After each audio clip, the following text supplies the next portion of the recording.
Olá pessoal, vamos para mais uma aula de Biologia, terceiro ano, frente A. Hoje a gente vai trabalhar um tecido bem interessante que é o tecido epitelial. Primeiramente a gente precisa saber o que é um tecido epitelial e qual a sua função no nosso corpo. Então hoje a nossa aula vai ser voltada para esse tecido.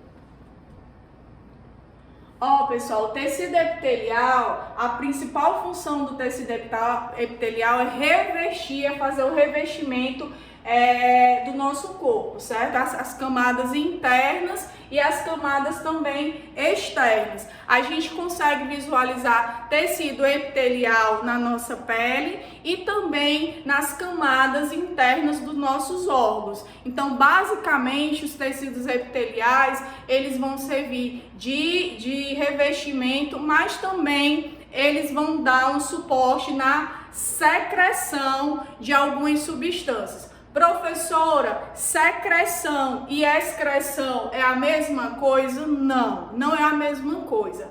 Excreção é você eliminar algo que não está te servindo, que não vai ter nenhum tipo de serventia. E a secreção, ela tem uma função no nosso corpo. A senhora poderia dar exemplo? Sim, vou dar um exemplo aqui. A lágrima, por exemplo, é uma secreção. Você está eliminando, certo, lágrimas, mas essa lágrima ela vai ter uma função na hora... William. Ela vai ter uma função na hora que ela está sendo eliminada. Qual é essa função? A lágrima ela tem enzimas anti-inflamatórias e também antibióticas.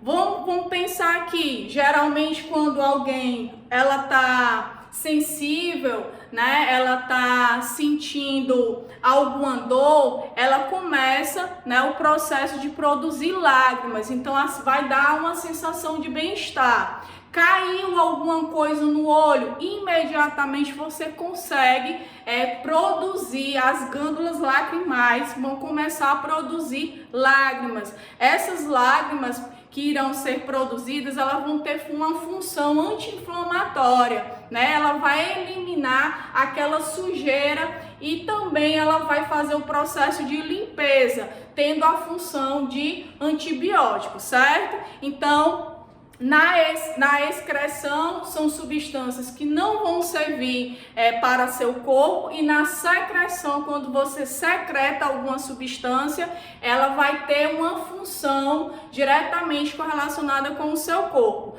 A gente também pode citar a saliva. A saliva, quando a gente excreta a saliva, ela vai ajudar no processo de digestão dos nossos alimentos. A digestão vai começar na boca, e na saliva existem enzimas específicas para poder degradar alguns alimentos, mais especificamente os carboidratos, que começa o processo de digestão na boca. Como é que é o nome dessa enzima? Amilase salivar ou pitialina, como vocês queiram chamar, certo?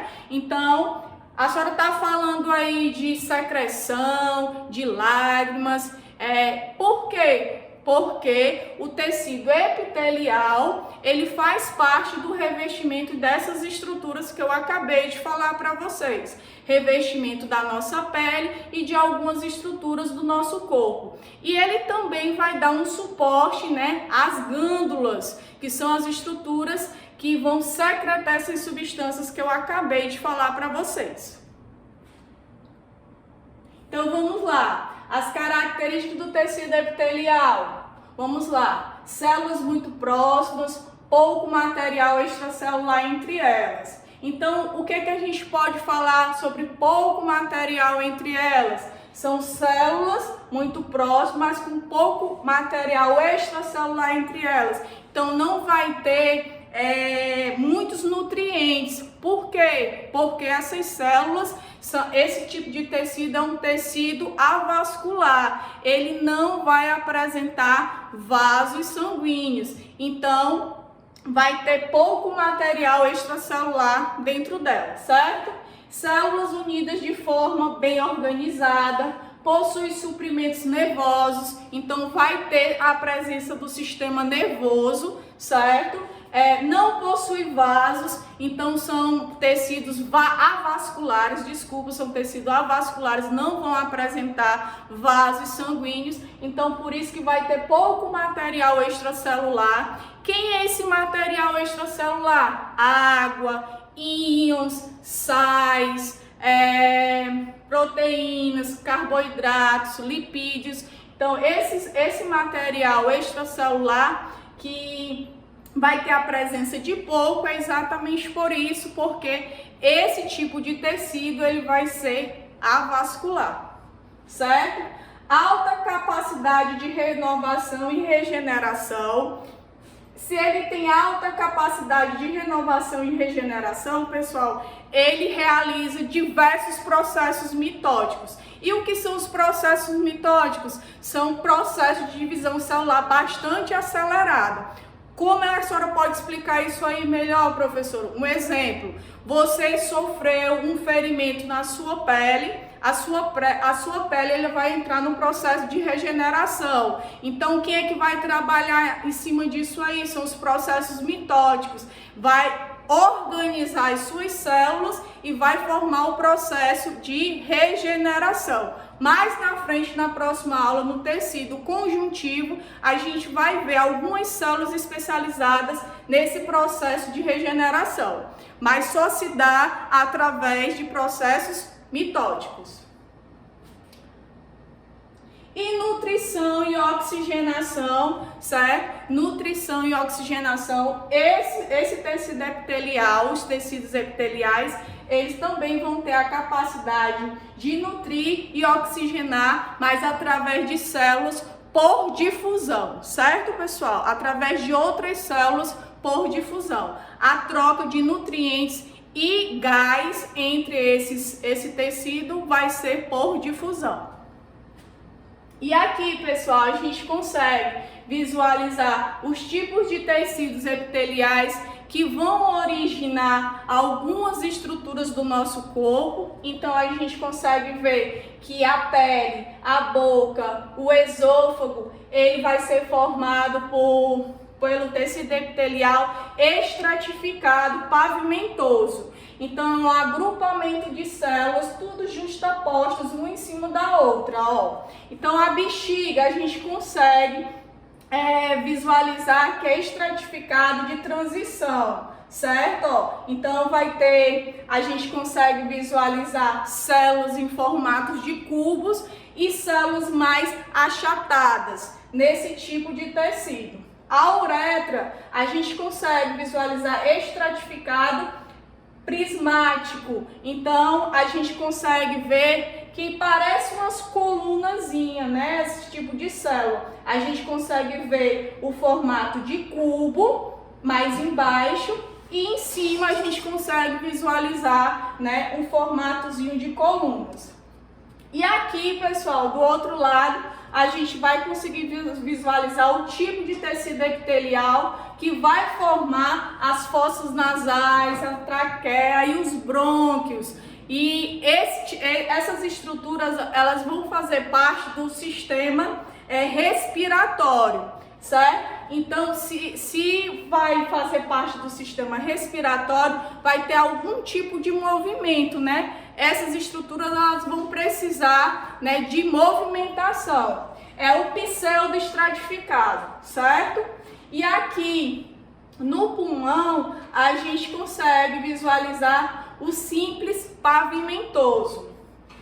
Nos tubos renais, o simples cúbico. E no estômago, a gente consegue visualizar o simples prismático. Então, ou colunar, como vocês queiram chamar, certo? E aqui, pessoal, ó, os epitélios podem ser classificados em epitélio simples, epitélio estratificado, epitélio pseudoestratificado e epitélio tecido epitelial glandular. O glandular, a gente já sabe que está se referindo à formação das glândulas, como eu falei lá no início, a questão secretora, né, das lágrimas, da saliva. Aqui, pessoal, o epitélio simples, ele vai apresentar apenas um tipo de célula, certo? O epitélio estratificado, ele vai apresentar mais de um tipo de célula. O pseudoestratificado, ele também vai apresentar mais de um tipo de célula. Como vocês conseguem visualizar aqui, certo? Ó, os tipos de pseudoestratificado, eles vão envolver quem? Ó? Eles vão envolver o revestimento dos pulmões, então eles vão estar correlacionados com a formação do trato respiratório.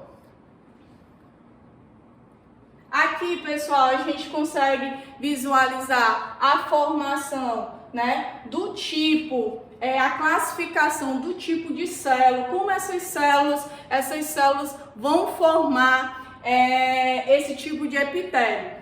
O epitélio pavimentoso, ele pode ser simples, estratificado, certo? O epitélio cúbico, ele pode ser um cúbico simples, certo?